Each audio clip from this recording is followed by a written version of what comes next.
Yo, yo, yo, what's up, y'all? It's your boy Big Mike in the building. Swish for it. Yeah, we back again.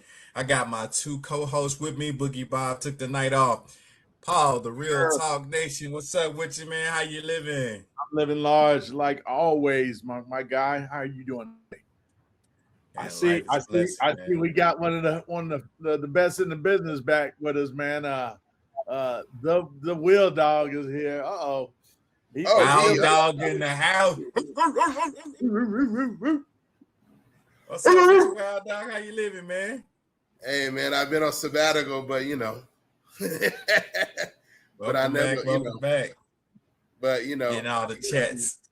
but I stayed Everybody in like, the where's thread, Wild dog? stayed in touch, contributed any way I could, and so I'm here Right. tonight, and hopefully this will be the beginning of my steady, stable return. Oh yeah, we here for you. We hold it down. This is Swish for real, baby. Now it's officially for real. Get it? It's Yep. four of us Yes, now. sir. This is my therapy. This is my therapy. People don't understand. This is my therapy. You know. No, No, that was a good way of putting that.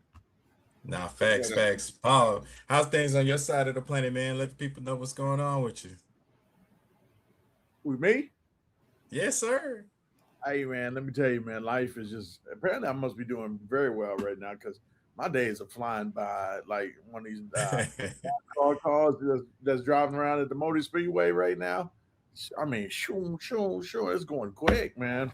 Friday is Man, fast on us. You know, it seems like Mondays you just can't wait for Fridays to get here. I used to just, sit around at work, just God, I can't wait to Friday.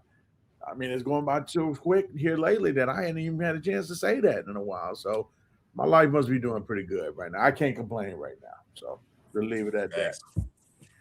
Thanks, guys. And we got some great topics today, man. We're going to talk about some interesting things, man. So we're going to jump right into it. Our first topic of the day, and we're going to shoot it to you first, Wild Dog, since you're just coming back, man. Top five shooting NBA guards currently. Shooting guards, man. There's a lot of great ones out there. I got a list that I love to kind of chop it up with you on, but who are your top five? And it doesn't have to even be statistical. If you feel like these guys deserve a top five spot, give me your top five and let the people know what you're thinking. Well, here's the thing. It gets complicated, right? Because we have the quote unquote combo guard, right?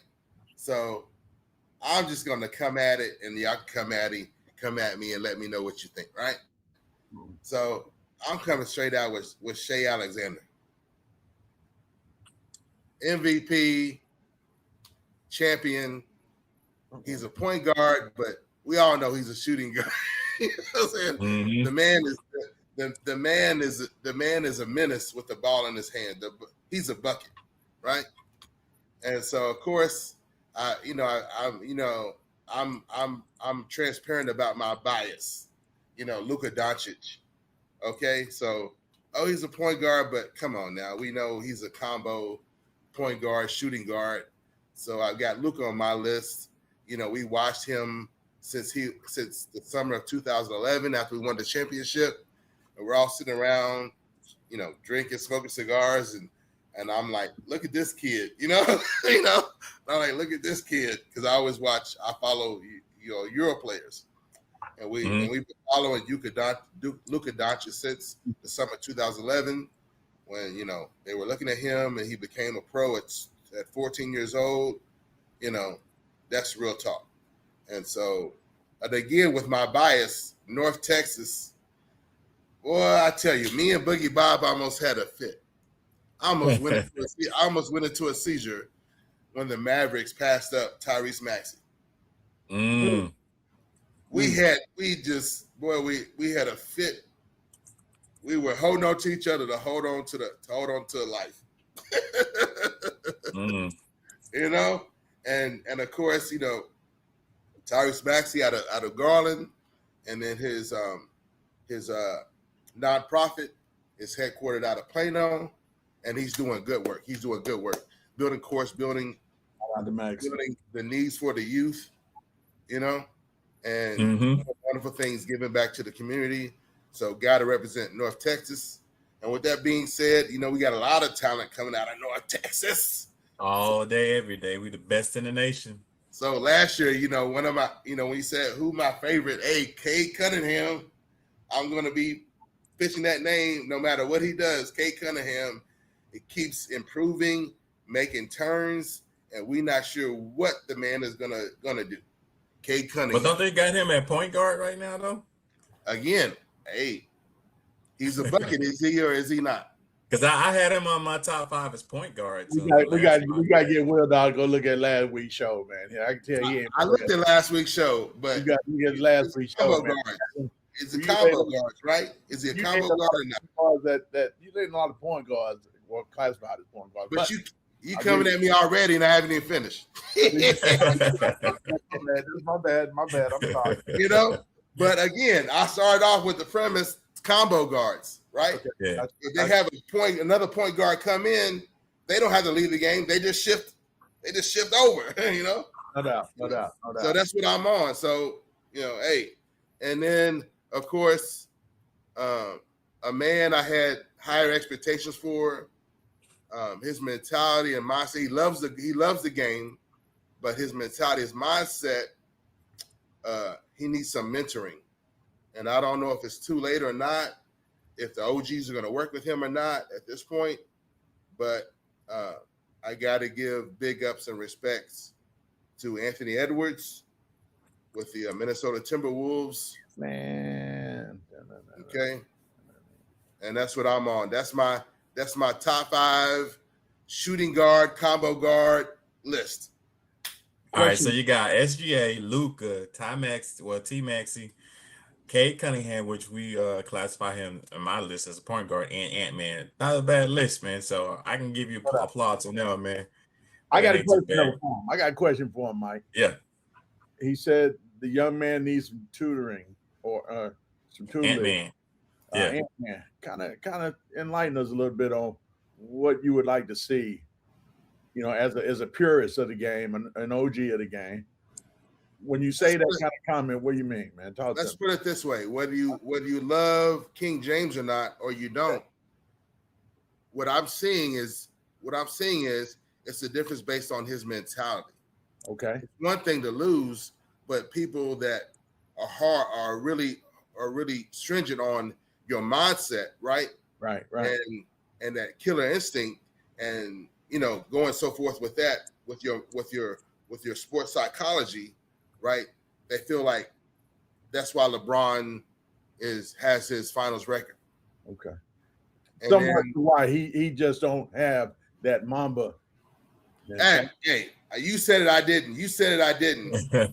Anthony Edwards probably if the Mamba was still alive would be like, hey, let me talk to you. Yeah. Mamba might have been just like, let me talk to you first. Yeah. That's not mentoring. That's like a gut check. But, I used to be the kind of player always, man.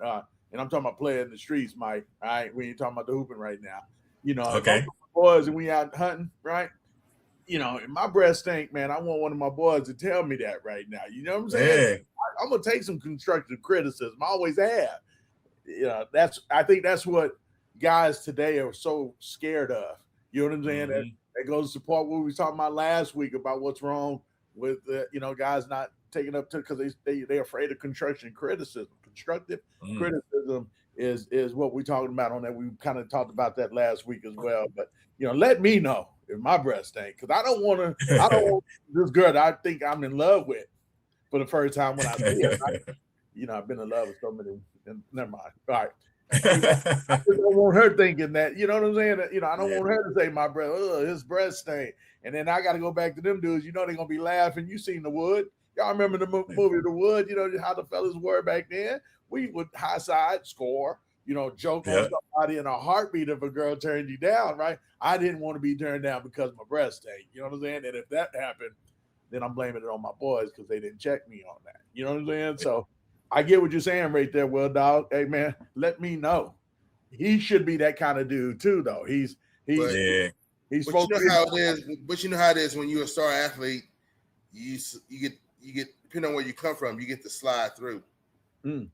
and that's what's part of So it's on him, but it's on his people. Where we come from is high school. I can't think right now, but where we come from is high school and this and that. He came from Georgia. They should have did better by the young man. That's all I'm saying. Okay. Mm. Okay. Any honorable mentions for your group, Wild Dog? Of course, out of the University of Louisville, Donovan Mitchell, of course. Ah, dang, that's an honorable mention. Oh man, okay. Because hell, that's one of my dudes right there. That's one of my 5, man. I'm gonna let the cat back. Yeah, cat out the bag right now. All right. So me. If y'all had said no combo guards, then of course he would have probably been first or right there, like, you know. But he's a shooting guard, no? Well, here's the thing. I feel what he's saying, Mike. You know, and that's what's another problem with today's NBA game. We don't know who's what position today now. Yeah, it's almost positionless. You know, it's a point forward. Where the hell did the point forward? Where did that come into the game? You know, in the 80s and the 70s. When we didn't have that back then in the 90s and all that, dude. I didn't go there with shooting. I didn't go there with shooting forwards. I didn't go there with shooting forwards. You know, that's what you were. You small forward, shooting forward, same thing. You know. But these position players, today's game is positionless. So go ahead and give us your top 5, Paul. Top 5, because Yes, my man had Cade Cunningham. We considered him a point guard, so I can't put him in there. We even had Tyrese listed as a point guard, didn't we? Yeah. And nothing wrong with you saying that, Will Dog. I mean, we know you've been sick a little bit, here lately. You haven't been yourself right now, but it's all good. It's all good. It was still nonetheless a good list, man. And I'm not saying first, right? I'm not putting them in numerical order or anything like that right now. All right. Gotcha. I'm saying, where in the hell is Con Knipple on your list, man? Hey, no, man. I know that's just 1 year, right? Yeah. Man, we said shooting guards. Didn't we say that? Mm-hmm. I ain't seen too many shooters last year that was on his level, man. I can't put Luka in there because Luka was what? We classified him last week as a point guard, right? As a point guard, yeah. Yeah. So I got Maxey, Luka, Cade Cunningham. I can't even put in that range. Donovan Mitchell definitely was my guy, scoring guard, shooting guard, right? Cleveland, the numbers he's putting up over there. It's crazy. I can't leave that guy out there. Jaylen Brown. Come on, man. Dang. Jaylen Brown is a dog, man, on both ends too, by the way. How can you not have Jaylen Brown? All right. So I'm not coming at you, Will Dog. I'm just saying because it's, there's a lot of people I'm sure that think just like you with your list as well. I'm that kind of guy that likes looking at, the basic points of what that position is supposed to be. Remember we talked about last week, point guards are supposed to be able to facilitate, right? Get people in, set people up on the floor, get them in the right positions, hit the hot hand all the, continuously until they go cold, right? What is a shooting guard / scoring guard supposed to do? He's supposed to fill the bucket up, man. Devin Booker. Mm-hmm. Come on, Devin Booker is one of those dudes, man, that he's one on the list right there. I don't like Devin Booker. I never have liked Devin Booker. He is a light-skinned brother. Light-skinned brother that I don't really too much fool with, man. He just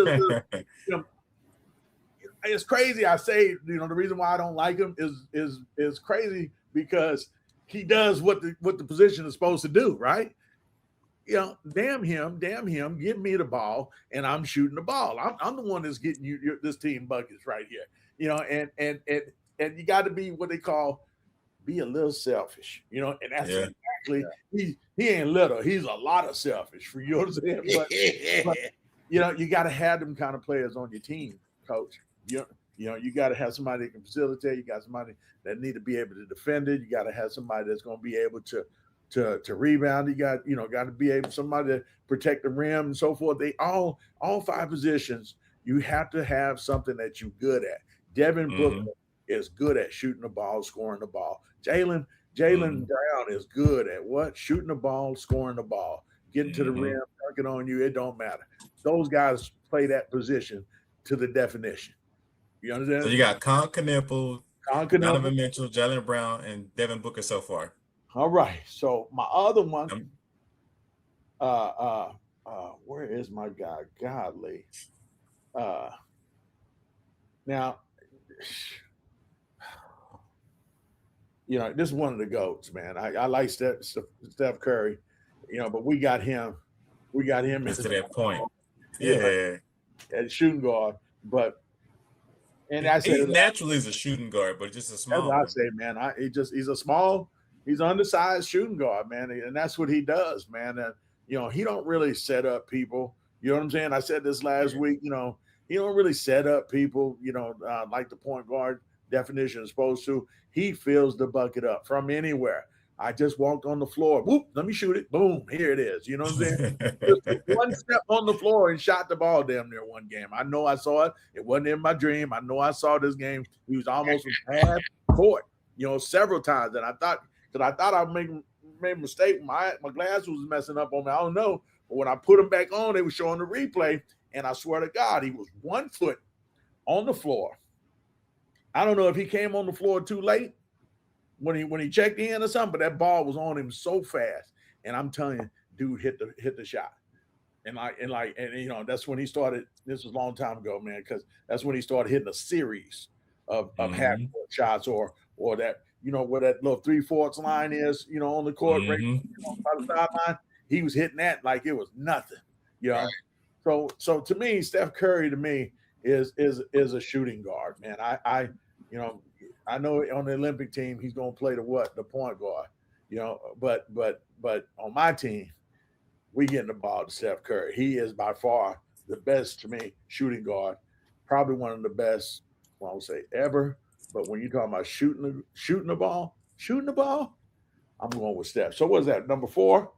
That's number 5. So Knippel, Donovan Mitchell, Jalen Brown, Devin Booker, and Steph Curry. Okay. And see, Paul, that's why I classify Steph as a scorer, not so much as a pure shooter like his father. Yeah. Or his brother. Yeah. Wait. You say he's not a pure shooter like his father? I don't know. Remember that episode? We had? I was like, no, I was like, Steph Curry is a scorer.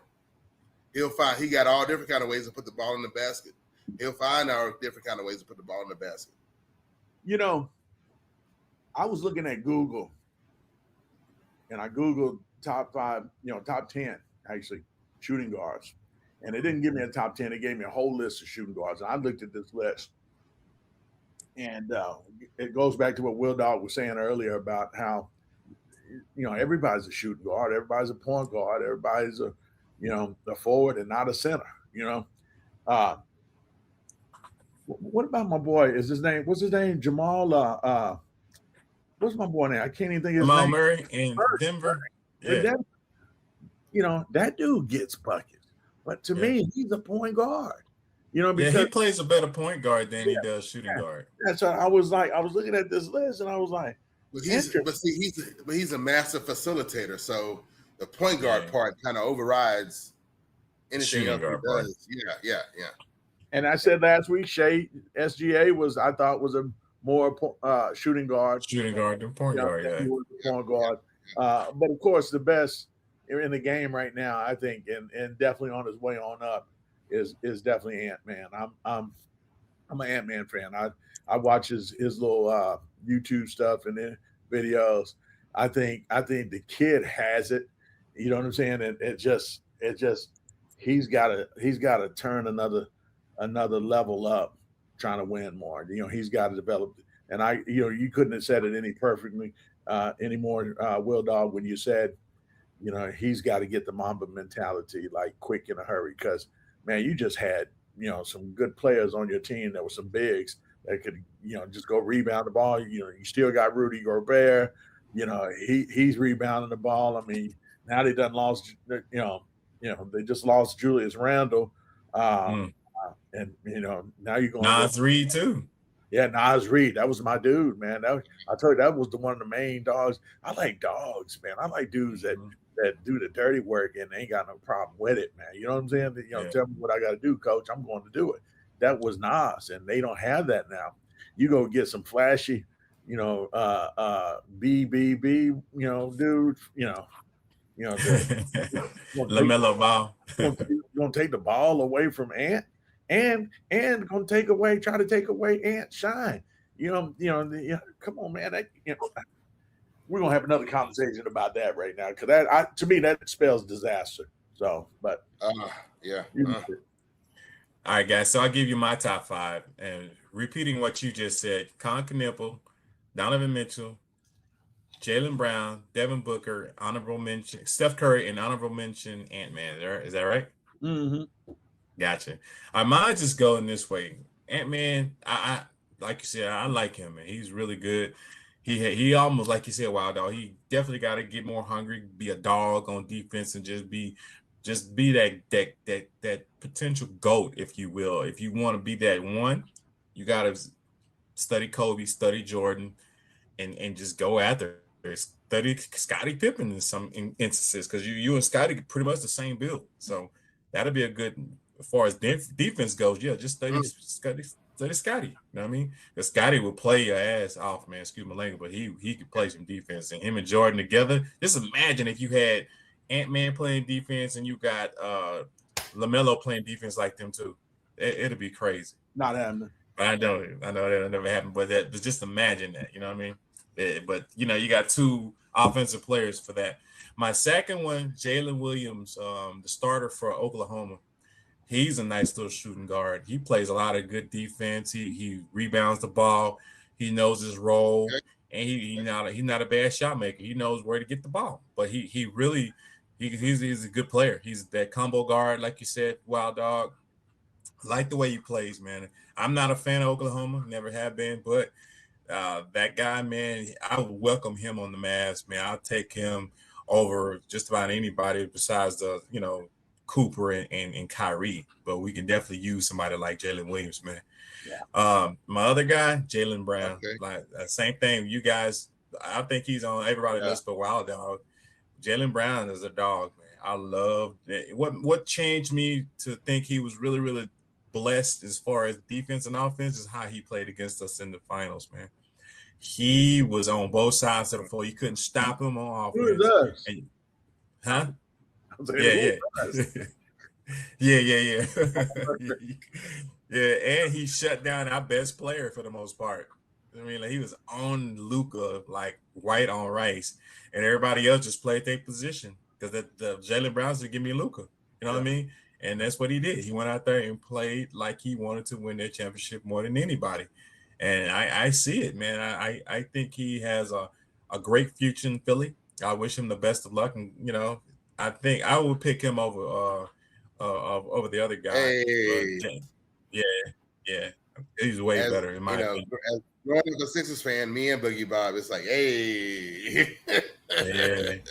So that's my number 3. My number 4, y'all gonna be kind of surprised. They list him as a power point forward, as we said earlier. LeBron, and when he came in the league, he came as a shooting guard. Why you give me a hard time then? I mean, like, he's been in the GOAT conversation for years, even though I don't classify him as the GOAT because he'll never be that. But he's a great shooting guard. I mean, he gonna get you some buckets. I mean, like, especially in his prime years, he was on it, man. So yeah, I got to put him in that list of top 5 shooting guards right currently. So because look at what he's doing now. He's gonna definitely help them out, and they're gonna put him in probably the small forward position. And he's a power forward, a utility player. He's definitely a utility player. So yeah, and he's a little long in the tooth right now, but he's still got some game in him, man. 41 years old, about to be 42. So I got to give him his props. And my last is Donovan Mitchell. I love the way he plays, man. He's so crafty. I hated that he didn't really take Utah to where they needed to be.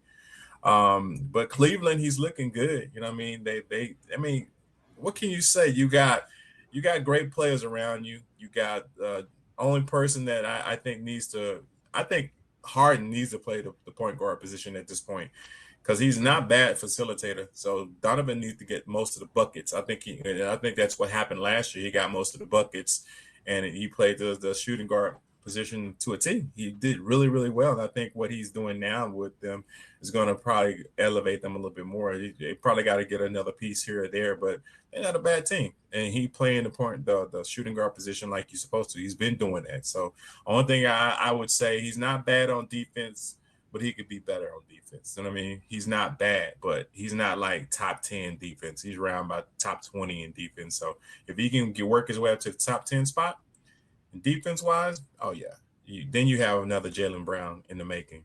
And my honorable mention, and you already mentioned him on your list, Paul, and that's Devin Booker. Yeah. Devin be getting buckets, bro. I mean, he especially that one game they beat Dallas and Phoenix in the playoffs. And yeah, and he looked at he was mocking Luka so bad that series. Also, what Luka say when he walked off the court. They bad when they up, you know what I mean? They all tough when they up, but wait till we come back. You know what I mean? So when they came back and put them boys out the playoffs, oh man, I'm like, salute to Devin Booker, man. But hey, the dude can play, man. I gotta give him his props, man. But that's my top. Ant-Man, Jalen Williams, Jaylen Brown, LeBron. I know y'all hate on that one, but Donovan Mitchell, that's my top 5 honorable mention. Devin Booker, man. So that's what I got, man. Question for you. Big Mike, what you got, Paul? Mind, so we don't. Oh. Go ahead, Will. Yeah, what you got, Paul? Go ahead, Will. Wild out. What you got? Oh, I was just gonna say, so we don't rub the LA fans the wrong way. Let's just throw a crispy crisp to Austin Reeves. And I was just gonna bring him up, man. That's a good thing. Great minds. Okay. We covered everybody else. That I seen him, man. Guard, Hey, we gotta make sure we cover. We don't want to be like Stephen A. right now, man. We gotta. Wow. And he got 100 mil. He got paid. So we gotta cover them too, man. So somebody's saying traditional shooting guard. We all covered all of them. You know what I'm saying? We got them all covered. So, Mike, one question for you though, man. Yes, sir. Up and coming shooting guards, man. Who are some guys that you think of, man? There's a kid in Houston that I was really liking. Amon Thompson. I was thinking about him. Him and his brother are nice, man. Yeah. I think VJ Edgecombe will probably be, because I don't know what they got him listed as point guard, but he plays shooting guard. I was going to ask you on that. Yeah. And Pritchard, you got to look at Pritchard too. Pritchard's not too bad. Yeah. I still classify some good guard. PG though for them. Yeah. I think he'll be exclusively at the point this year now that Jalen's out of there. So I think that's hey man, what happened to, I think like 3 years ago we would have been saying DeRozan. Right. Okay. Where is he at? I think when he left Toronto and he went to Sacramento, then he went to he's a free agent right now. Did somebody pick him up? I think somebody picked him up, but I think his career was, when he left San Antonio, it just kind of faltered a little bit. He's not the DeMar Rosen that we've known to be when he was in Toronto. But yeah, he a good guard. He's a good shooting guard. But for his position, I think they play him more at small forward than shooting guard. But I felt like that trip to San Antonio was like, you know what I'm saying? Yeah. Like, bro, this is good. San Antonio doesn't come hurt you, Chris. I think San Antonio didn't hurt Fox's career. You know what I'm saying? Yeah. All right, moving on to the next topic at hand, man. It's been crazy in the news lately. It's been guys just wilding out when it comes to the WNBA, man. Paul, the WNBA, CBA has a lot of things that are not really clear, and it's causing people to really question what's going on with the league. We have 2 guys, Enes Kanter and Royce White, declare for the WNBA draft, this upcoming draft. And the CBA, again, is not clear on what a woman is. And on top of that, the money that they're making, the revenue, it's not there to help this league grow. It's still, they're paying the players more, but they're not bringing in more money to complicate things further. You know what I mean? So How does that look for the league? Those two things that's happening now. The guys are now declaring themselves eligible for the WNBA, and the money that they're trying to bring in is not really paying these players salary like it's supposed to. But how are they getting this done? Your thoughts on that, Paul? Man, it's all a one big fiasco. You ask me. It's just I think it's becoming a more of a publicity stunt. First of all, let's get it straight. The guy's name is Ennis Canner Freedom.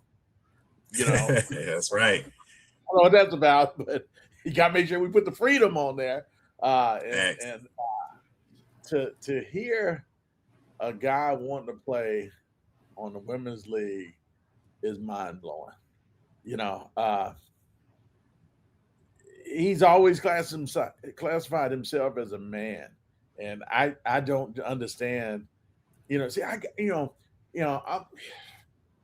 totally against it. Being honest with you, you know what I'm saying. My old roots in me. I'm old school and so forth. I'm having a hard time, comprehending how and why this is happening. From both sides. I'm just, I just don't get it. If I can understand if Ennis Canner, Freedom, and the other guy, Royce White, listed themselves as trans from 9 years old to 10, 11, 12, 13, you know what I'm saying, till now. Not when out the NBA and so forth. Matter of fact, I think White is running for some office in Minnesota, right? Yeah, he is. Yeah. And so I think that's even more publicity for him. I don't know. I don't really know how serious he really is about joining the WNBA. So, Ennis Canner is trying to get him freedom. He's trying to definitely get some of that money, because then you look at the new agreement that they came out with. Man, the top players are going to be getting 1.4 million a year, which is tremendous growth for the league. I don't know where that money's coming from. Because, it's subsidized by the NBA, so a lot of that's coming from there. And then they have a couple of TV deals that are working out a little bit, but it still doesn't supplement all these new increases as far as these wages go. I don't know how the NBA is going to do this, going forward. And I know they took a lot of heat because from the beginning, as far as no one's really looking at the women's game, no one's helping the women's game, and I didn't know the NBA had that kind of responsibility to make sure that league grew. I thought the league should have been growing itself. The game was supposed to be that big enough to grow on its own. Yeah. Why were so I had a problem with that. I'm not trying to say that I'm against the women. I don't want to sound like I'm a male chauvinist or anything like that. But your game is supposed to be just as good as the men. Matter of fact, I hear a lot of women say all the time that what they can do, we can do better. Remember the soccer team, the USA team was anything you can do, I can do better. And that's okay. And I'm for you if you can do that and all that. But then you turn around and say, "Oh, you're not helping us. Or you're not helping us grow our game." You know what I'm saying? And I'm from the land where a man once said, ask not what your country can do for you, but what you can do for your country. You got to flip that to your game and use that to help your own. What are you doing to grow your own game right now? And that's, so I'm a little confused on a lot of stuff that they're asking right now, what they're saying, why this and that can't happen in their league, when I think they need to do more of a, the game is growing. There's more women playing basketball in high school and junior highs than probably ever right now. You tell me honestly, why isn't that catching on and on the next level? And because the college game is huge. I'm not hearing them complaining about the revenue that they're generating. What's happening here on the WNBA side? Or is it marketing? What is it? I think it's a combination of a little bit of everything, man. I think the women's league, more so than the guys' league, are more politically driven because they want to put things in motion in regards to politics when it's not really necessary for the sport. And it turns a lot of people off when it comes to that. I'd rather watch the game than watch you demand XYZ or blah, blah, blah. You know what I mean? And then you boycotting at points in time, or threatening to boycott. It only hurts your game because right now you got a cash cow in Caitlin Clark, and y'all beating her up every time you get. But at the same time, it goes both ways. You know what I mean? Sometimes she be flopping. I've been watching a lot of the stuff that she does, and I'm like, yeah, I don't agree with it, but I don't agree with you guys trying to kill each other either, because our women kind of have they're emotionally charged for the most part, and men are not that emotionally charged when it comes to sports. We just get up and go on the next play. But again, the politics, in my opinion, is what's causing the game to slow in regards to viewership. They're getting more money, but that's not compensated through the viewership. Right. Because I'm sure they got revenue sharing. I mean, that's Yeah. travel and benefits are better than ever for them. I mean, I don't get it, man. Like I said, I thought the game was bigger than it ever has been. For them to say they got issues, the only issues I see that's a problem on is the treatment that Caitlin's getting, on and off the court. Well, I don't have a problem with her getting, what she gets off the court. We do need to make sure we on an even playing field, on the court though. And I get why they're saying something, they're complaining about it, but at the same time, some of these women need to realize, man, and because the men do it, they understand the game about how to make money on that. I don't think some of the women on the league level, the NBA level, is understanding what how they really get paid. How can they get more? You know what I'm saying? And again, you said she's a cash cow. Those women don't they get in their feelings about hearing that, and especially because she's one of them too. Oh heck, our sister got a problem with one of them getting more than them. So how we can get sometimes, So, but that's the difference on the men's side versus the ladies' side. I mean, if that dude is getting us all paid like that, guess what? You let him have it, but he's gonna get it on this floor. We're gonna give it to him still. And as long as he understand that, you know what I'm saying? But out the floor, shoot, I already know, man. You want me to come take pictures with him and so forth? I'm going to take some pictures with him. How much is getting put in my bank account? Exactly what they going So they gotta sometimes get out of their feelings, man. Because I agree wholeheartedly with what you said on that. The real problem is within the players themselves, man. Yeah. They've got to get out of their feelings about what's happening for her. Versus because before she got in the league, my understanding was they was on buses, bro, going to traveling all over the place. Now they flying first class on planes and stuff like the men do. You know what I'm saying? And it was really because of what she brought to the table. Angel Reese didn't, Angel Reese was good. She helped along there because they had a rivalry going. They really thought that was going to be their version of Magic versus Bird. Yes. That really hadn't materialized. They should have did more on that.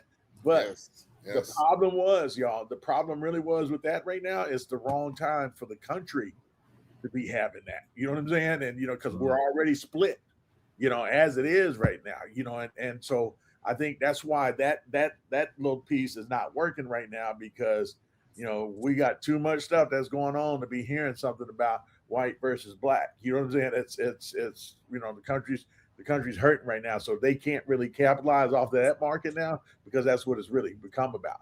And now it's getting worse because, I think the top stars. My girl, what's my girl name for the main Las team? Vegas Knights, the Aces, Las Vegas. Oh, yeah, Las Vegas Aces, yeah. The top dog. She's I want to say she's dating Bam Adebayo. Bam Adebayo, yep. Angel Wilson. Angel Wilson, yeah. Agent Wilson ain't trying to hear no Caitlin stuff right now.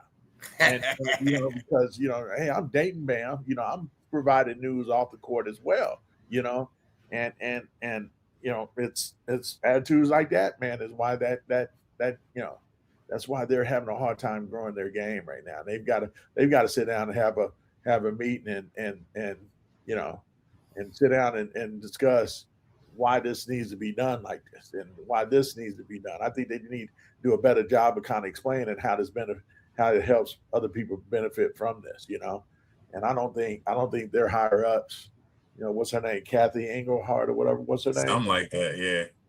I don't think she's doing a good job as a commissioner of honing in her stars, to let them know, why we have to do this and why we have to do that. Everybody need to prioritize their game and their relationship on and off right now. And I don't think they're doing a good job of that. So if you're listening, have a powwow, talk it out, iron that stuff out. You guys had the momentum. When Caitlin was at Iowa and Angel Reese was at LSU, that game was ready to blow. You know what I'm saying? Yeah. On the pro level, and you guys blew it. You know what I'm saying? Because you didn't want to give them really that one. You know what I'm saying? Their due. Yeah, you got to come in and earn it like everybody else. Well, your game ain't like everybody else. It's like the NFL and the NBAs and the MLBs. You're trying to grow your game. You're trying to grow your market. Yes. You got to let people like that do what they do. You know what I'm saying? And I ain't you got to let them bow down to them on the floor. I get that. She got to understand that she got to play too. And I think Caitlin knows that. I don't see her complaining like I do the players do about what she's doing. I see her every now and then, man, I took this and I took that, hell, Luka do that all the time. You know what I'm saying? And Luka gets teched up left and right. They need to do her like that. And she need to start understanding, hey man, this is, on the floor, it's fair game out here. Now out the streets, you do what you do, you getting your little endorsements and all that for you in the league, we're good. But on the floor, you gotta come out and earn your ticket over here. So, but yeah, I want to keep going on that, man. I just think they need to do a better job of communicating, everybody's needs and what's more valuable for the league, versus, they divided. When you're divided like that, anybody can run over you, but if you stand together, man, you're solid and you'll grow more like that. So I'm gonna let you have I it. agree. Wild dog. Well, I mean, there's a lot of things that's going on despite, I know there you go, Wings. What's up with you? So, it's one thing I do want to ask you a question before we get into the CBA itself. The language in there, again, stating that they don't really have to define what a woman is. Now, if Enes Kanter or, Did they really say that?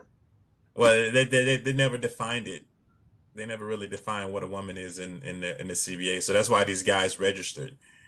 So, question to you, Wild Dog. That was a joke, man. Enes, I thought that was a joke.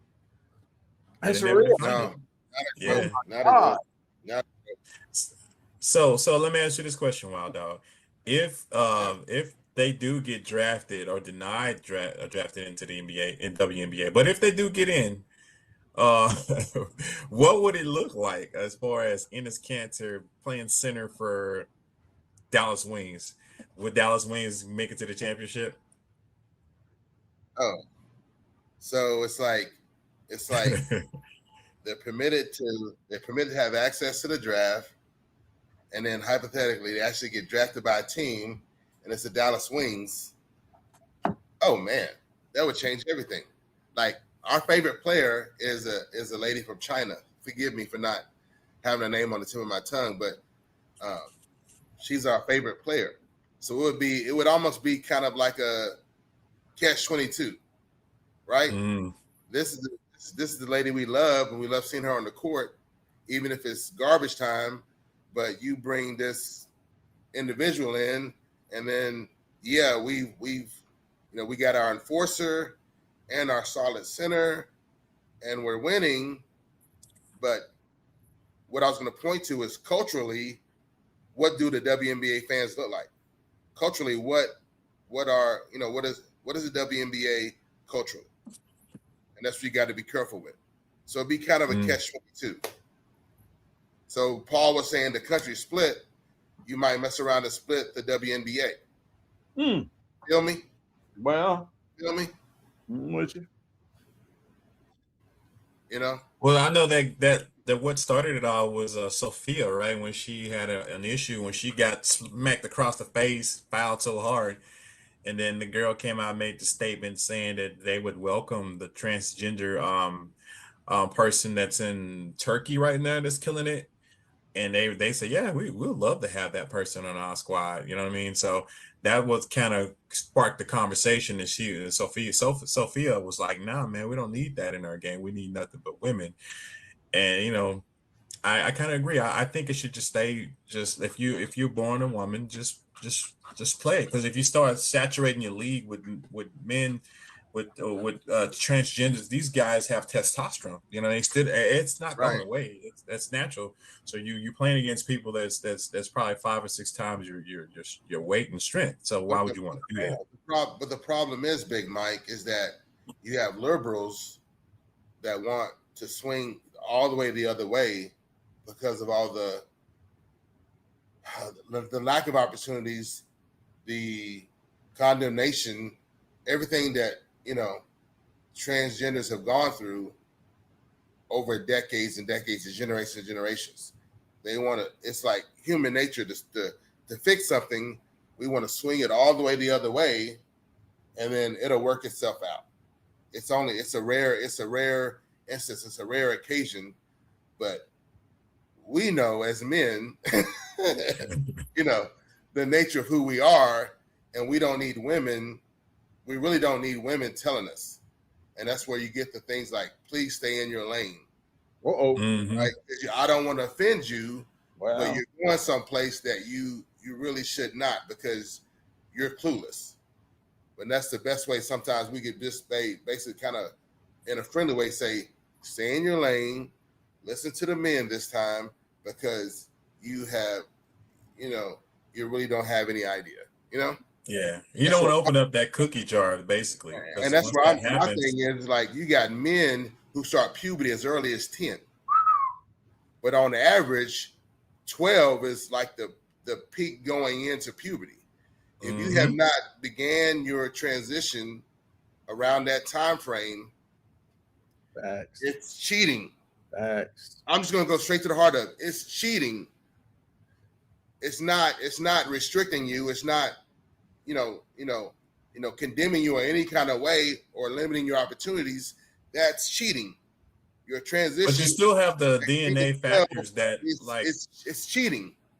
Right, but if you look at the chromosomes in men, it's basically it's more broader than women. If you get what I'm saying, there bone density, muscle mass, all that. No matter how much you put into you when you're young, you still can't change your chromosomes. Big Mike, we do have certain situations, and this is why the NBA stayed neutral and transparent, because I myself have even counseled a lady, right?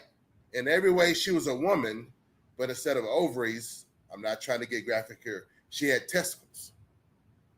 So is she a man or is she a woman? What was she born as? And then this was how she was born. Like with both testicles? Instead of ovaries, she had testicles. Oh, inside. If you put a fertilized egg inside her womb, she would nurture it and give birth. She had testicles instead of ovaries. Testicles in place of ovaries. Like we're not in the Garden of Eden anymore. With the nature of our bodies and things that happen, these things occur. But this lady just wanted a family. The likelihood of her wanting to play sports or going to the WNBA or play baseball or, play football, it's highly unlikely. But this is why the WNBA is like, we need to stay neutral and transparent, because all it takes is one instance to shut the whole league down. All it takes is, somebody say, okay, I know you don't want to play basketball, but do this for the culture, do this for the, do this for the mission, and then shut the league down, or come out of there with, $100 million because the league wasn't neutral and transparent. So that's why the league is playing. In this instance, the league is playing based on the culture and the culture of the WNBA fans and people that come around. That's where you need to be, because the liberals have it all the way over on the other end. Okay. So let me ask you. So what I wanted to get it. Oh, okay. Go ahead. My bad. Go ahead. You and Bob go to a lot of Dallas Wings. We're season ticket holders. We have a group of season ticket holders. It's what it is. We're season ticket holders. So who wants to go see? How many of y'all want to see a whole bunch of men playing that league?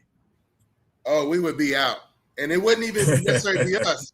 Let me tell you, the women in the group would be out, and without the group, we can't. We know this. We in a group, so it's more affordable. Yeah, you pick the games you want to go to. It's way more affordable, and then you get to network with other people. You know, we're season ticket holders with the Mavericks. Oh, this game, and then you're like sharing. You know, you're sharing stuff. You know, you're connecting. You're sharing. You know, you're fellowshipping in a way and sharing things. You get all kind of other benefits. Yeah. If you just on your own, I got a 10 game or 15 game package. Yeah, by yourself. Oh, what? How does that work? No, dude, you need to talk to season ticket holders. Yeah. Come to our meeting. You know what I'm saying? You know, but y'all have cheating and everything. Yeah, you can get your games at less money and have more fun and network with people than doing that. No, don't do that by yourself. I learned something new. This is a hell of a biology class y'all gave me today too. Well, I'm telling you, the season ticket holders. This subject has come up. This and that. The women would be out because they want to. That'll kill the game for sure. They want to protect the essence of their league for biological women. See, and I think the majority will. And most of them are married, right? Most of them are married. Some of them have sons. Yeah. Fortunately, like the ones I talked to, if they have multiple children, they at least have one son or one godson, or a child, a son that they've been so close to, they've helped seen grow up and come up. You understand what I'm saying? Right. Whether it's their direct or adopted or a godson or a close nephew that they've helped nurture and grow up, they know the difference. They know no. They don't be like no. Yeah, that's why I'm a firm believer in this, man. You guys said there was language in there earlier. Big Mike, you was talking about the language, and sometimes I think sometimes people are real creative, when it concerns marketing, and I think that had to have been something put in there specifically to draw attention to the game. That's the wrong attention, though. Guess what? All publicity you're is good. You're a male show right now. Your show is a male show right now. Guess what you're doing? Yeah, we're talking about it. You know what I'm saying? So who's winning here? Yeah, they get more publicity. Yes, this ain't the only show. I just watched my boy Jim Hicks, man. Shout out to my dude Jim Hicks in Houston, Texas. He was on one of the local news stations. Was it Carnes? Was it Kerry Fox 26? There's a show that he has 10:30 or 10 o'clock on the internet. If you go look that up, Kerry Fox 26, and then see that show, man. He was on at 10:30. They were talking about this exact thing, and they talked about that. I mean, it's newscast. It's in WNBA shows, ESPN. It's generating. Stephen A. Yeah, Stephen A. Yeah, exactly. There are a lot of people doing what right now? Talking about this very subject right now. You know what I'm saying? They're voting on this. It's in the midterms, I think, in some states about this stuff. But I'm telling you, this is a brilliant marketing move on their behalf. I'm telling you that right now. I do not think that guy, neither one of them guys, or any other guy, is going to be allowed to play. But I tell you this, the league, doing the processing and then certifying them for the draft, there's no requirement for any team to draft them. There is no requirement. No, they don't have to draft anybody. So the league can play it neutral and transparent because there's no obligation. But what's going to get them if they draft that guy from Turkey? That's going to be like, okay, so why you didn't draft us? You drafted that guy from Turkey because they already talk about that. And that dude's big. He's just killing it over there in Turkey. So I thought he was going to be a killer when he was at Utah. And I'm talking about the guy. There's a no, the other one. Yeah. I heard about that one. Yeah. I don't know the name on that person, but yeah, I know you talk. Now Enes Kanter, Freedom is from Turkey, though. You do know that. Yeah. Right? Okay. And that's probably why he's on this thing right now. But we're gonna go ahead and move on to the next subject, guy. But that's an interesting topic. So Can I I know, say I one know. thing? Can I say one thing, Yeah, Big yeah, Mike? go I can ahead. put your Bob on there for that one day. Because I had researched it before, right? Yeah. The new modern NBA, right? Like taking over the ABA, how it established itself, right? It took the men 30 plus years to get TV sharing revenues. Mm. And So how what? long did So, WNBA be in so existence? the But you WNBA got to is like understand. I it's understand like, what you're oh, saying. we want it now. We don't want to wait. We don't want to earn it like Paul was talking about. We don't want to develop our league. We want it now. But Right. it So took the men 30 plus years to get it. let me add something to that for you real quick, Yes, because sir. the WNBA is subsidized by the NBA. They should Yes. be where Yes. the NBA is now. So you get money to help you grow. They didn't have that kind of money Yes. the NBA did when they were coming up. So they wasn't subsidized by anybody. They had to get it out the bootstraps, right? You know? So yeah, Yeah. I get what you're saying. Get I out get there what and you're saying. develop the young To talent. Get listen. out there and coach. Get out there and mentor. Get out there and grow your women's basketball. Yeah. And it took the men 30 years. You know what I'm saying? How are you better than them? Yeah. Well, they got it. Well, it took them 30 years to get it. Because I get in the chat with podcasts and stuff. They like to kill me. But that's the truth. That's the facts. Yeah, they have it, but guess what? It took them 30 plus years to get it. Are we not trying to do that? Yeah, exactly. You're not trying to do that. You know? No, facts. Paul, this kid that just recently was let go or traded to Portland, Mr. Ja Morant. He averaged about 19 points a game. I'm sorry. He averaged 19 points. He almost averaged 20 points a game. And his assist totals is nice. 8.1. It's not bad. Will he make a difference in Portland? Because the roster in Portland is pretty stacked with guards. You got Drew Holiday, you got Damian Lillard, and you got Scoot Henderson at the guard position. So they got the guards. Who's going to start is the question. I mean, I think they're going to probably have to move some stuff around. Yeah, I'm still, just baffled at why Portland did that deal. You know what I'm saying? Yeah. I still don't understand it, because you don't need that, unless they feel like none of them guys are helping them sell tickets. You got to remember, we got to have places like that need revenue from their tickets, and Portland is a small market team that is not generating enough. Apparently, they're not selling out enough down there. They used to sell out all the time, man. I mean, I don't know what that level is now, but to me, again, bringing in a guy like Ja Morant is supposed to be a ticket booster, if you will. But because otherwise, I don't understand how he really helps, other than provide a couple more highlights for them to be on ESPN. If he's just dunking the ball, or what do they say? How he throws it in, Yeah. those kind of highlights. Because now it's not going to help win no championship. I don't see that. I don't see Ja Morant being that kind of player. I never really did see Ja Morant being that kind of player. He's a great highlight film. You know what I'm saying? I don't see, I didn't see nothing great about his shooting. He was quick as all can get. I give him that. But again, he's not a. I like LaMelo more than I like Ja Morant when it comes to scoring the ball and and getting buckets. I mean, he's a better facilitator for sure. Yep, and he plays the game better to me. I mean, I don't know. I hadn't seen too many defensive highlights other than him doing every now and then a chase down, take it in the air, catch it in the air instead of pinning it on the board. He made a couple of nice little highlights like these. He's just a great highlight maker, man. To me, he's not a guy that's going to get you wins, man. You ask me. So I'm still wondering what the hell Portland was thinking about going after a guy like him. So out of the guards, Ja Morant, Damian Lillard, Drew Holiday, and Scoot Henderson, these are all listed at point guard. Who you think is going to get less minutes on the floor? Ja Morant? Yeah. I think Dame Lillard, if Dame Lillard is healthy, yes.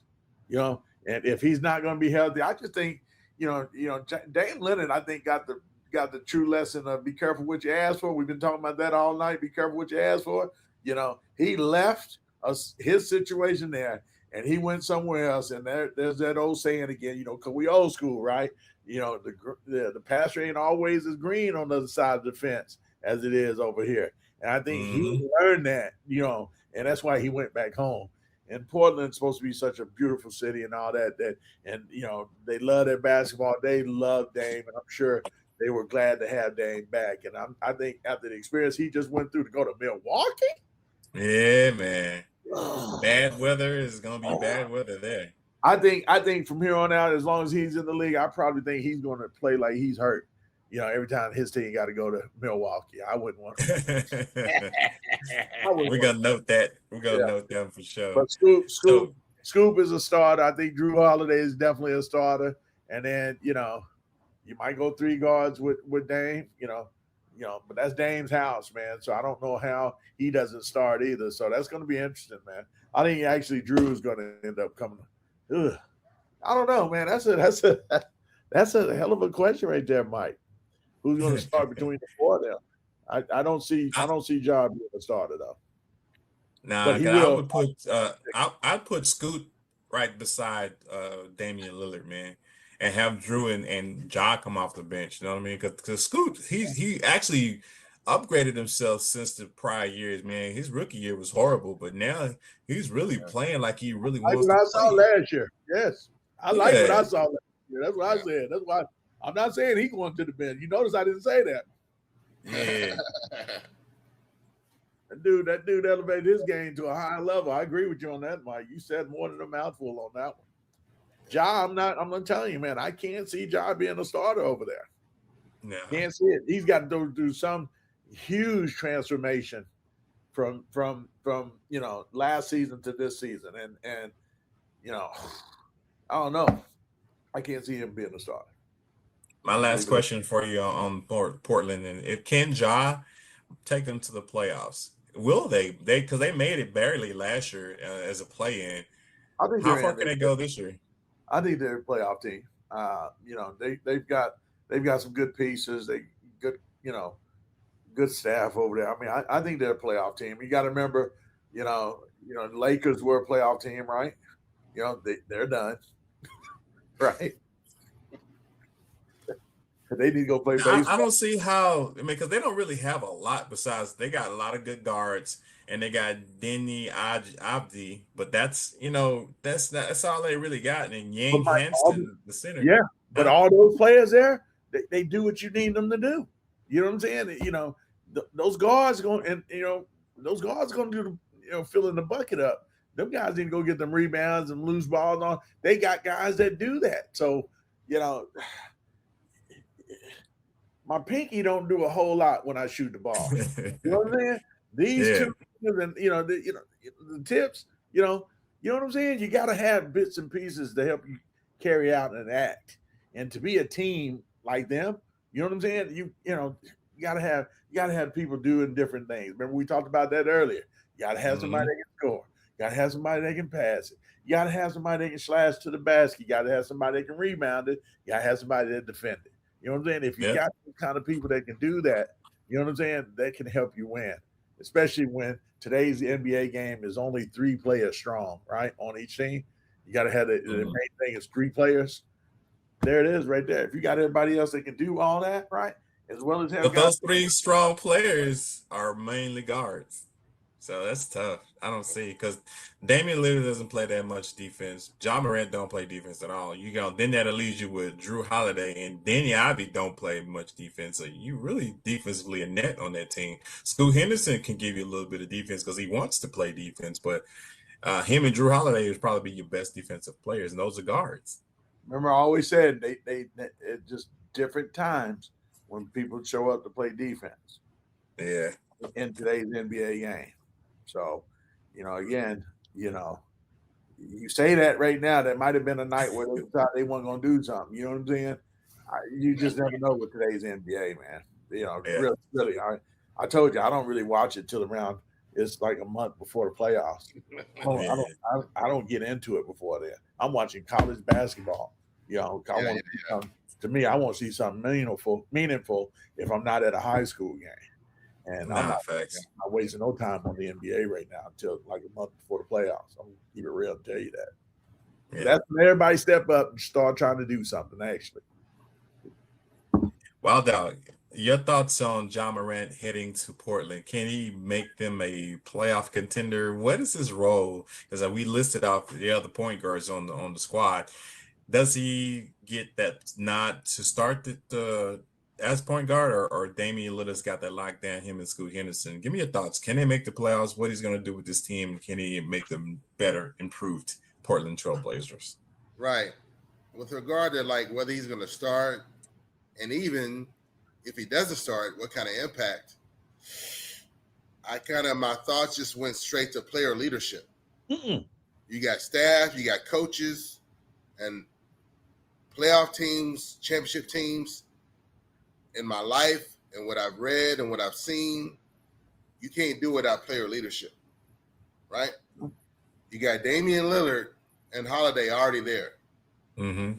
And I feel like, well, with the nature of the culture, I feel like the younger guys should, be able to lean into Lillard, but they may not. Mm-hmm. I'm not in that. So you don't think they remember Dame time? But I'm just saying the possibility if they do or don't.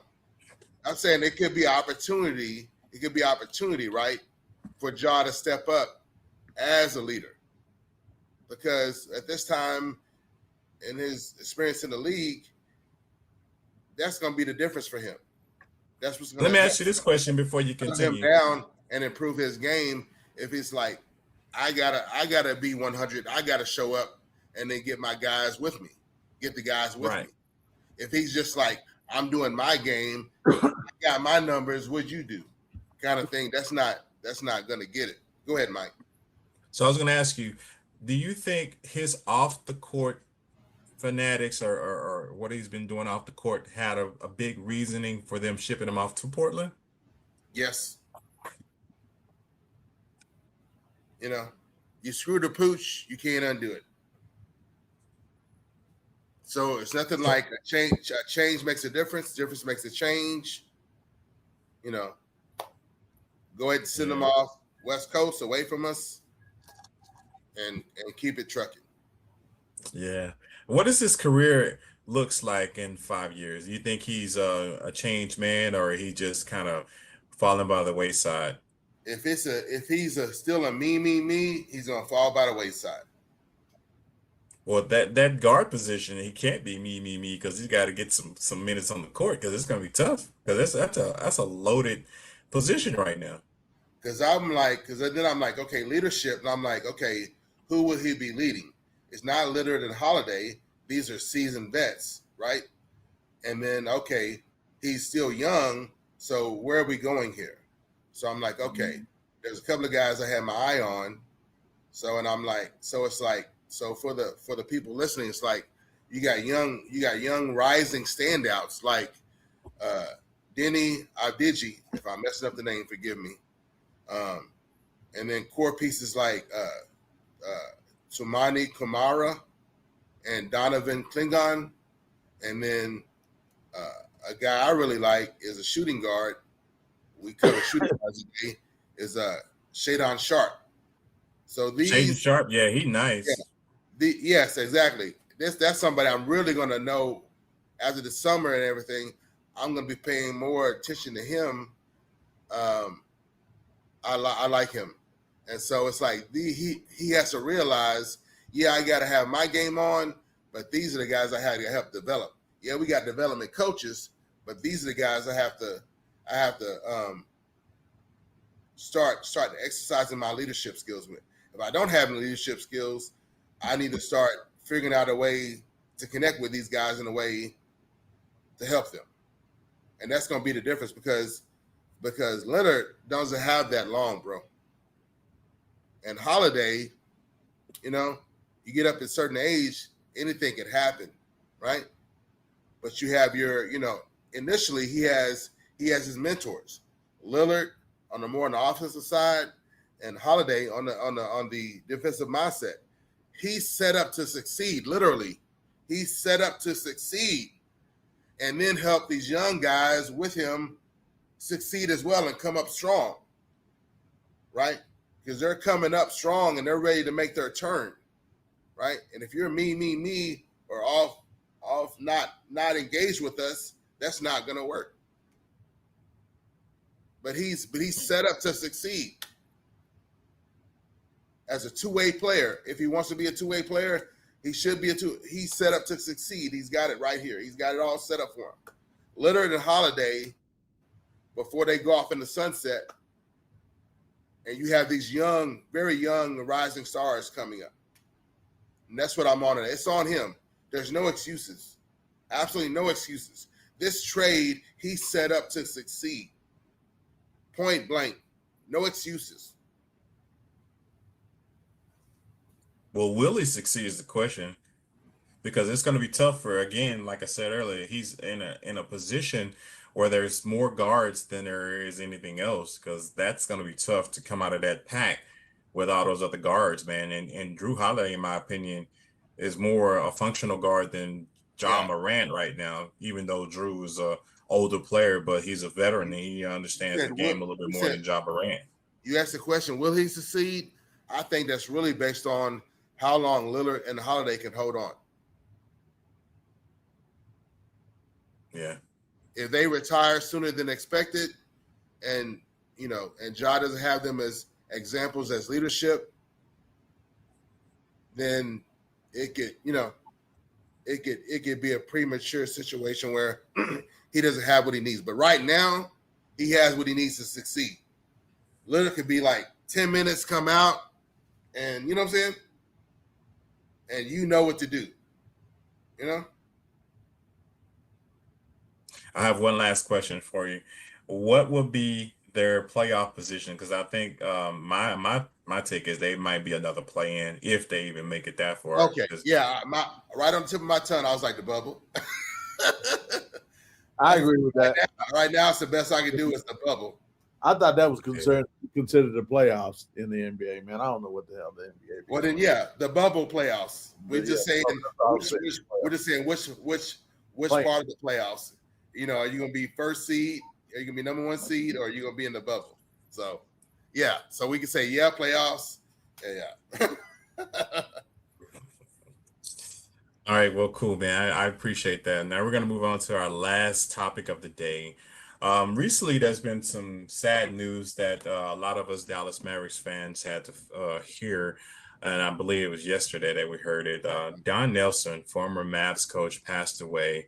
I believe he's like 73 or something like that. He was pretty 86. old. 86. 86. Oh, well, I gave him. And if you want to consider the 10 months in the womb, then it's really 87. Yeah. And he was in Frisco, Texas when he passed away. Yeah. 1940 is when he was born. So, Wild Dog, I'm going to start back with you again. And because I know you went to the memorial and, pay a little bit of tribute to Don Nelson, celebrating his career and life. And I have a few things I want to talk about too. But give me your thoughts on what you thought and what you heard about the passing, and kind of give us a retrospect of his career. Well, my first thought was like, Nelly had a good full life. 86, and the life he lived, he's blessed. And then to have your family and friends around you, and then to go in your sleep, hey, that's the best we can hope for, right? That's the best we can hope for. With regard to his career, it's a stigma like, oh, just because you can play as a star doesn't mean you can coach.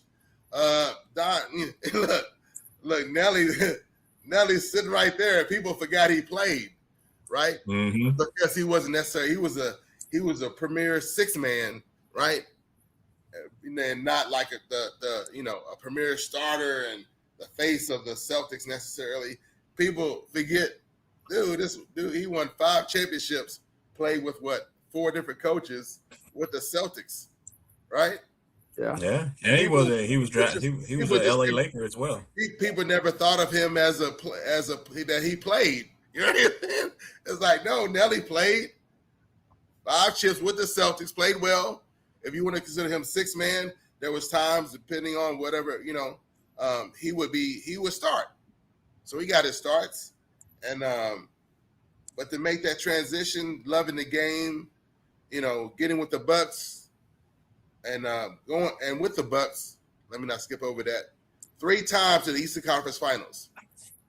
That's a lot of winning to be say, oh, you didn't go to the NBA Finals. That's a lot of winning to be called a loser. That's my new saying. 3 times to the Eastern Conference Finals. That's a lot of winning to be called a loser. All right. And of course, what people were talking about was how he poured himself out with players and coaches. If he messed with you, then he learned to love you, and that's how he interacted with you. That was the basis of his relationship with you. It's like, oh, you're a player, then I have a relationship. We have a coach-player relationship, but it's about relationship, not just the mechanics of it, not just the raw technical deal of it, right? So that was what Nelly was about, even when dealing with other staff, other coaches, and so forth. And then also with the Mavericks, going against the Spurs, but even with the Bucks, he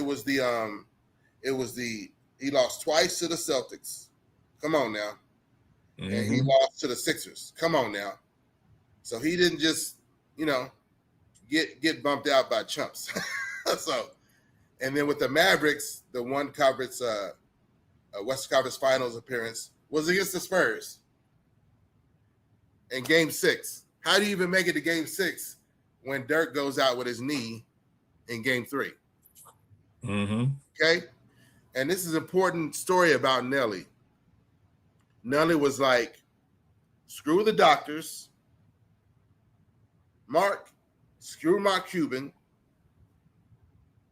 I know what that is. And a matter of fact, I think I've had that exact same injury that you got. Mm. Sit your butt down. Huh? All of last year, eight Achilles injuries. That's predictable. That's foreseeable. Sit your butt down. Right? This is who Nelly was. Yeah. He stood up for his player.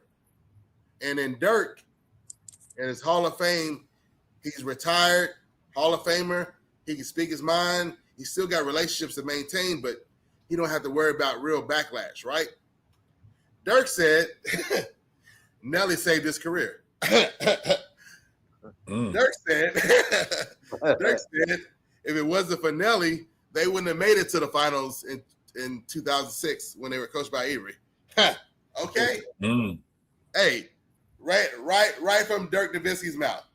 Okay. It's on record. It's on video. It's on a podcast. It's on a video. It's on YouTube. Look it up. So this is the guy we dealing with. Do I push this man?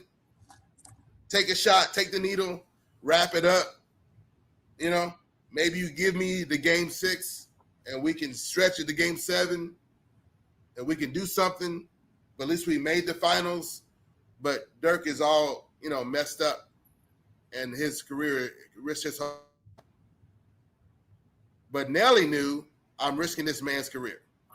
Dirk said he saved my career. Mm. So you can say this, oh, maybe this, maybe that. That's from 2 Hall of Famers. Come on now. That he saved his career by making him sit your butt down. I don't care what the doctors say. I don't care what you say. You wobbly after 2 minutes. You can't even walk around for 2 minutes. You wobbly. I don't care what the owner says. Sit down. But that became an issue between him and Mark Cuban. And not only knew it, it's like, hey, I got to ride with it, right? And then the Spirit spoke through me. We were at a golf tournament. And then it was weighing on me. And I said, Donnie, his son, I said, I got a message for your father. I can give it to you. Well, my dad's here. Well, I don't, well, I was like, let me go get him. I'm like, okay. You know what I'm saying? I can't ask for him. You know what I'm saying? I can't ask for him, right? But Donnie spoke to me, of course. So I did not speak to Donnie as an employee. Then Nelly came, and Nelly said, come over to the bar. What are you drinking? I said, I'm drinking whatever you drinking. We had a beer. This up, because we would always make, we would make Nelly grin or laugh, right? This was his nature of who he was. What's up, fellas? And then we would say something, do something always to make him grin, make him laugh, or make him blush. If we made him blush, then we was like, yes! You know what I'm saying? That's like hitting a 100 straight up. You know what I'm saying? That's like a half-court shot, right? No and doubt. so I said, Nelly, I said, the spirit is heavy on me. I got my mouth covered, right? I read lips. I don't want nobody reading my lips. It's just for me to him. It's just for him, right? That he can tell whoever he wants, right? Okay. I'm like, Nelly, the spirit want me to tell you that this thing between you and Mark Cuban about Dirk's knee in the playoffs, it's not going anywhere anytime soon. It's going to take a long time. And it's actually festering. And so you're a future Hall of Famer. You deserve better. And I love you. The team loves you. Organization loves you. And I'm like, so prep yourself. And it's like, what do you think after the Mavericks? I'm like, there's a lot of dysfunction out there, Nelly. I would say go back home. That would be the Bucks, or that would be the Bucks or the Warriors. I would say the Warriors. That's it, Prime. That's it. There he goes. All right, and then we went back to a normal conversation, right? Talking about golf and fishing and how bad my slice was. Nelly gave me hell about my slice. It was like Wild Dog has to face. Wild Dog got a face all the way over there for his slice to go down the fairway. So let me ask you this about the memorial, Wild Dog. Who was all there, and what was I seen you sent the pictures through the group text. What was it like? What was it like being at that memorial, and what was the most impactful thing you heard at the memorial? The legends came out, and Dirk. Okay, let me start off with Dirk. Wasn't available because he was locked down in Sweden. His wife's from Sweden and her family, so he was in Sweden. But man, let me go with this. Let me go with this. Let me start with the. I thought they said Dirk was with the new ownership group, negotiating his contract for the GM position. Man, it's a lot of misinformation about Dirk. Yeah, we ain't gonna talk about that one because he's been quiet. He's slipping. Dirk is still left. Dirk is still gone. Okay, as far as I know, Dirk is still not messing with us. Yeah. As far as I know, Dirk is not messing with us. Yeah. And so you get all this misinformation because people are like fantasizing about, you know what I'm saying? Yeah. Dirk coming back, because it's not right if Dirk's not there. Right? Just like Finley, I said, Finley, I know you're from Chicago. Prayed over you. You need to still be groomed for ownership. Wherever the ownership lies, I can't say. But still grooming for ownership. When you groom for ownership, that means there's nothing hidden from you. You learn and get access to everything. You learn about everything, right? About the organization. And so I was like, yeah, we noticed, Finley been quiet, but as long as nobody messes with Finley, we all right. And he just kind of smiled, his grin, right? And I said, Finley, stay. You got anything else going on? Good. Please stay. So that's the word I gave to Finley. And so Finley and Nash representing, dirty. So Nash was there too? Yes. Representing filthy, dirty, nasty. Yeah. So Finley is filthy. Yeah, so Finley is filthy, right? Dirk is dirty. And Nash is nasty. It's nasty, yeah.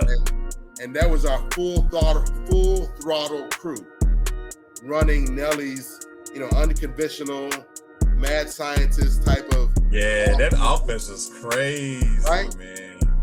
And they gave honor, and Nash read a letter. Well, first Nash pretended to read a letter from Dirk, but it was him giving giving like some comedic, you know, almost like on the Saturday Night Live, the news people. Yeah. They're at the end when they have to read the other person's joke, right? Yeah. So that's what he made up. Like it was Dirk, but it was him. And then he read a poignant and wonderful letter from Dirk, since Dirk couldn't be there. And so that was good. Dirk addressed us, addressed the family, and so addressed the family, organization who all, love Nelly. And so that was wonderful. And then we move forward. I'm doing it in a different order, but then we go to the Golden State Warriors, TMC, right? So then you had TMC come up, Mitch Richmond, Hardaway. Tim Hardaway, Chris Mullin. and Chris Mullins, and they came up. Boy, I thought Mitch Richmond came up there. I said to Boogie, I said, he's never gonna give the mic up. Okay. But he was so good, and he didn't waste no time on the mic. He did well, and so forth. And then there was, a son, a daughter, but I'm not gonna go there. And then there was music. Nelly's favorite songs were played by the original artist. Hello, one of them being from Fort Worth, came in to play one of Nelly's favorite songs. So I can't say all original artists, but okay, but a renowned artist from Fort Worth came through. There's pictures of him. So yes, so people came through for real. So then I want to I think I want to move on up to the first time I stood up. When Donnie announced they were already up on the stage at the church. When he announced them, I stood up.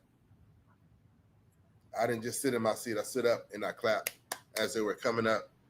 It was Del Harris in a wheelchair. Wow. And it was Greg Popovich with assistants, but walking. Wow. And then eventually they sat him down in the chair, right? Because Del Harris went first. But we well know as Maverick fans the connection with Del Harris, right? And because he was assistant coach with, Nelly with the Mavericks. And of course, if he's infamous for his time with the Lakers and not wanting to play Kobe Bryant. Dang. As a rookie, but we learned something poignant, very, very important. Let me use that word. Very, very. Let me use that word. Very important. With Nelly, talking about how he already had this relationship. Anytime any player, any coach, anybody that came in contact with Nelly poured his spirit out. He established a relationship with you, and it was on you. He would let you tell it, right? So they knew each other, and when it came time, Nelly was at Golden State, and so he's like, "Hey, what are you doing?" No, that's not doing nothing. Come on. This is how Nelly would talk, right? Oh, that's nothing. Come to Golden State. So Popovich came in and was assistant coach under Nelly at Golden State. So Bob and I was like shaking and realizing, wait a minute. That puts Greg Popovich, that puts Pop under Nelly's coaching tree. He was. How to come into the NBA, right? Yeah. That puts and then Nelly, of course, is under Red Auerbach's coaching tree. Because Red Auerbach poured into Nelly. Yeah. Nelly always had stories about Red Auerbach, and it wouldn't, and TMC and Full Throttle with Filthy, Dirty Nasty would have never existed if it hadn't been for the insight and theories that Red Auerbach had poured into Nelly about basketball, how it should be played, the options of how it should be played. Yeah, you could, this is this, but also have your players prepared and to do and run this. And this is how it's beneficial and breaking it down for him. So that's Red Auerbach. Nelly gives credit to Red Auerbach. No doubt. And I'm no Celtics fan, but hey, I'm a basketball fan. Yeah. Right? So I give love and respect and flowers where it's due. Right? You know? So Red Auerbach, man, it's like who's the greatest basketball coach ever? It's like, man, I'm scratching like, can we have a tie between Woodson and Auerbach? Or can we just separate it college and professional? Because the coaching trees are ridiculous for Woodson and Auerbach, you know? So yes, sir. And so that was a memorial service. And then Mark Cuban actually showed up. Really? Wow. Really? He was in and out. By the time it ended, I need to see him or catch him. He was in and out, but Mark Cuban, that says a lot, that Mark Cuban actually showed up. Yeah. You had Van Exel, you had Eddie Nahara, you had Devin Harris, you had Michael Finley. Of course, well, I already covered Michael Finley. I'm trying to think who else did you have? Man, you had, it was, yeah. Yeah. To top it off, man, Don Nelson had a great career, and I appreciate you giving us that inside look of that memorial. Paul, what were your thoughts on the career of Mr. Don Nelson that recently passed away? And then I'll top it off once you get done with your thoughts. Great career, you know, as a player and hell of a career as a coach. You know, I tell you that my original team was the Philadelphia Sixers. I was a Dr. J fan, Mo Cheeks, you know. That was Wild Dog. And Boogie Bob. That makes three of us now. My original team, you know, and here I am from New Bedford, Massachusetts, you know, with the Celtic. I mean, with the Sixers playing against all the Celtic fans, you know, all the Larry Birds and that must have been tough. We're in all the, you know, all the gyms and so forth back then, but I remember Don Nelson as being the Bucks coach, and I couldn't stand them. You know what I'm saying? Because they were a thorn in Philly's side almost every year. Sidney Moncrief. Sidney Moncrief was at the memorial. Marcus Johnson. And he spoke. And nice. Bob Lanier. Man, I hated guys, man. And that's my distant cousin, Bob Lanier. Really? Okay. Yes. I was 22 and all. Huh? Shoot, that dude.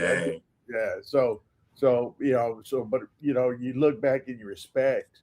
You look back and you give respect. As a kid, I couldn't respect a dude like that. He looked like you know, like something straight off the Munsters. You know what I'm saying? You know, Herman Munster and them. He looked like he was one of their cousins or something. Don Nelson.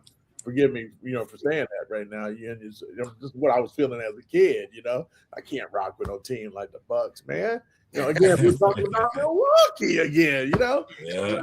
But he made Milwaukee tough to beat. You know what I'm saying? And because he was a hell of an X and O's guys, and I didn't know a whole lot about X and O's back in the early years. All I know is that for some reason he made some of those guys look better than what they should have to me back in them days. So you definitely gotta, when you look back, you got to give respect to a guy that could do stuff like that. Then you start listening. You start going over his career, you know, as a coach, and you know, when I moved here, you know, because I was always going back and forth between Massachusetts and here every summer, and then I finally moved here my sophomore year in high school, and I was a Dallas Maverick fan actually in 1980, which was really I think my 6th grade year. Okay. My uncle used to take me to some of the games when we had Jim Spanarkel and all them guys, right? Yeah, I go way back there, Mike. So, but I remember being a Maverick fan now, right? You know, it's not where you're from, it's where you at now, right? I kind of took that saying, right? So I became a Maverick fan, and I remember one of the biggest upsets of all time, y'all. You know, in this happened to be Don Nelson coaching the lovely Golden State Warriors when we were the top seed, and I think it was the first time ever that a top seed, the Dallas Mavericks, lost, you know, in the first round of a playoffs. And 2006. He happened to be. Oh, it was 2007, rather. I'm sorry. Yeah, he happened to be the head coach that year. So you gotta you go back and you're looking at all the accolades that he has, man, and you gotta say, man, this is it was said that we believe upset, we believe that we will win. Yeah. That's what it was. That's what it Steven was. Jackson still be talking about that to this Yeah, day. so that he's a Hall of Famer for sure. He didn't win a championship. I hate that for him. You know what I'm saying? Because when you look at the guys he's coached, I mean, he's got you talking about coaches, tree levels that the tree levels that he has. Man, think about the players, man. Everybody thought he was crazy for drafting Dirk Nowitzki, man. Y'all remember that? Don't act like there was a whole bunch of guys that you thought that the Dallas Mavericks should have got. Hell, even remember when he pulled off and got Steve Nash. We getting a soccer player from Canada, but he had insight, y'all. He had insight to connect. He brought Michael Finley, man. I mean, Michael Finley was out of Wisconsin, man. Nobody knew Michael Finley could be the kind of dog that he ended up being as a Dallas Maverick. The list goes on. Roy Tarpley, he took a chance on Roy Tarpley. I know a lot of you youngsters don't know nothing about Roy Tarpley, but had he just would have got his life together, we would have several championships back then. We just, sometimes you can take the kid out the hood. Sometimes the hood can't get out the kid. So, and that just happened to be him. But I just look at the list of players, man, and it's just remarkable, man, the kind of career that he had. And you talk about generational players that you can pick, can kind of see it before everybody else does. I mean, no one saw Steph Curry having the career that he's had right now. Nobody. I don't even think Don Nelson had that. But coincidentally, guess who drafted Steph Curry? Don Nelson. Come on, man. How can you not like a dude that has that kind of? Yeah, I just named off some guys that are Hall of Famers, man. That with you, and then you got one that's being considered sneaking in the conversation of being one of the GOATs. In Steph Curry, and Don was responsible for that kid. So like I said, who else he was responsible for? That was a big star player. Who else? My favorite player, Chris Webber. Yeah, he's not my favorite player, but he was a Michigan Fab Five, man. I went down with them like that, man. Yeah, that's my boys, man. Yeah. Time out. Oh, damn.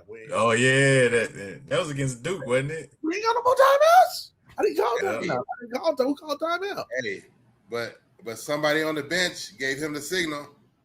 And then, somebody tells you to do something. You don't think you just be obedient. Yeah. So somebody signaled him to do it, and he did it. So, but man, he took the heat, but it's not fair. An assistant or whoever signaled timeout, and then Weber responded, and that's what that was. But you got to know the circumstances, your situations that you're in, man. But hats off to Don Nelson. I got a friend. Shout out to my guy, Mark Caffey.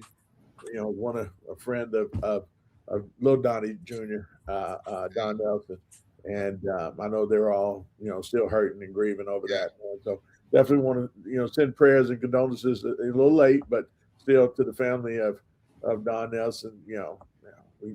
But they're all in a good place. Oh yeah. At the memorial, they're all in a good place. There was nothing crazy.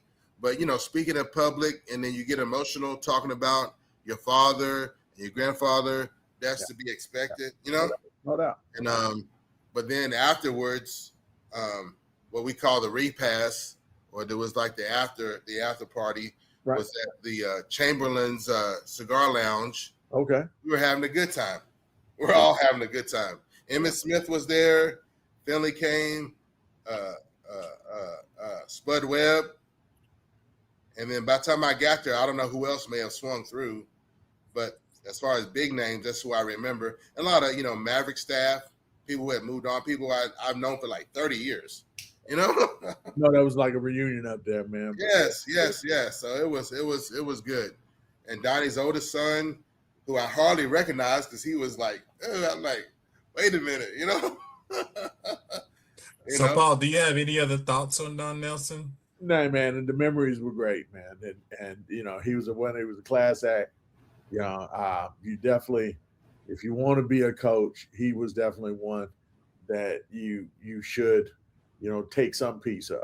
You know, I Yeah. don't know what it was just exactly that stuck out. You know, with the players that you know what exactly it was. I know I heard a few players say, and it was pretty consistent about how he let you do your thing. He let you Yeah. do, you know, He brought you in for a purpose. yeah, yeah, So what did I bring you in here for? yeah, yeah. You know, get it done, right? I think I saw that Richmond was talking about one day he was riding him in practice, and the next day, you know, he was going to lead the practice and run the practice himself. Richmond was, and because Don Nelson wasn't nowhere to be found, he was looking around or whatever, and one of the guys came up to him at the middle of the practice, whatever. He says, you know, he's here watching you, and Yeah. Mm. Now he's at the top of the stands just watching. Yeah. yeah, that's the kind of. So, man, when you hear a story like that, Mike, man, I mean, that's Yeah. you know that's got to touch home about you know how much he believed in his players, man. You know what I'm saying? How he trusted certain players. Now, you know, Coach K always said, you know, I ride my best players. You know, I think guys like Coach K kind of, and my man here, Don Nelson, they know stuff like that. That you know, it sounds creative coming from another person, you know, but they all live by that same code or whatever. That where no matter how he says it, we're all doing the same thing. You know what I'm saying? Yeah. And Because if you weren't delivering, Yes. Nelly would pull that. You know, he was a Wild West, cuss you out. yeah. Up So- and Well, let me down give you the guys a side few with facts nothing. about Don Nelson, if He I would will. cuss you out. Yeah, he would. I'm pretty sure. So as a player, he was a five-time NBA champion, 1966, 1968, 1969, 1974, and 1976. He retired. They retired his number in Boston. The number 19 is sitting up in the Raptors as we speak. As a coach, he was three-time NBA Coach of the Year in 1983, 1985, and 1992. And he was also the head coach of the All-Star game two times in 1992 and 2002. His career points, he had 10,898 points. So he averaged about 10 points a game. Rebounds, he was at 5,192. He had 1,526 assists, so he wasn't that good in that category. And his NBA record was 1,335, and that's wins, and the losses was 1,000 and 63. So he had a winning record. And another key fact about him, a lot of people probably know, when he retired to Hawaii. And why did he retire to Hawaii? To open up a coffee spot. And he also had a cannabis farm. So it was legal to grow cannabis out in Hawaii. So he had properties and yeah. So that's one thing that surprised me when he retired. And they said he was farming cannabis in Hawaii. I'm like, what? I was like, Yeah, so that's no wonder we couldn't get Roy Tarpley right. But yeah, shout out to Don Nelson's prayers out to his families, man. We just wanted to tell y'all we appreciate your dad's his tenure here in Dallas, getting the Mavs to be a great team, bringing Dirk here, Nash, Finley, all the good things that we had, and even giving Avery Johnson the opportunity to really coach himself out of a job when he started messing with Mark Cuban. But he did take us to the Avery championship. Johnson was at the memorial service. Yes. Facts. But he had an illustrious career, man. Again, as long as you coach the Mavs, you're always going to have a place in my heart for you, man. So shout out to Don Nelson, man. Salute to your brother. Yes, sir. Guys, what a podcast. Back in Dogg, Real Talk Nation, Paul. Oh, give the people your social media handles. Tell them where they can find you in these social media streets. Instagram, The Real Talk Nation. Twitter, Paul DA, Real Talk. That's on Twitter. And of course, Paul Miranda, or you can go look at The Real Talk Nation on Facebook. I am there, and I am in a gym near you. So I'm putting that lazy on somebody pretty much this weekend. I won't tell you where I'm going to be at yet, but I really ain't decided yet on that too. But yes, that's me. Gotcha. And we'll also link his handles down in the video. Well, Dog, welcome back, man. Welcome back. Yeah. Tell these people where they can find you at on their social media streets, man. It's giving you handles so they can catch up with you. Hey, Big Mike, you know I don't do too much, but you can always find me on Swish for Real. And then with my handle, you can always find me on YouTube at Wild Dog Media on YouTube. That's WILD DOGG, but I don't smoke. Right? Media. So Wild Dog Media on YouTube. So I'll be out there commenting. I try to comment as well on Swish for Real. I'll be commenting on boxing, mixed martial arts, wrestling, racing. Like, I grew up in Kentucky. I'm from Louisville, Kentucky. So I'm like, there's not a sport that I guess that I wasn't exposed to growing up. So I cover and I believe in everything but cricket. For some reason, I'm like, cricket, I'm just like, yeah. And FIFA being in Dallas was like so exciting for me. I loved it. So I'm a football fan, soccer fan for sure. Gotcha. And guys, you can always find me here on Swish for Real, IG. I'm Mikhail Lincoln, poet-director. Same thing on YouTube. And before Paul even say something, check out RKB Collective on Instagram. Yes. Check us out. Let us know what you're thinking about the brand. If you're loving it, give us a shout out over there, man. But hey, man, it's been a great show, guys. Swish for Real, baby. We are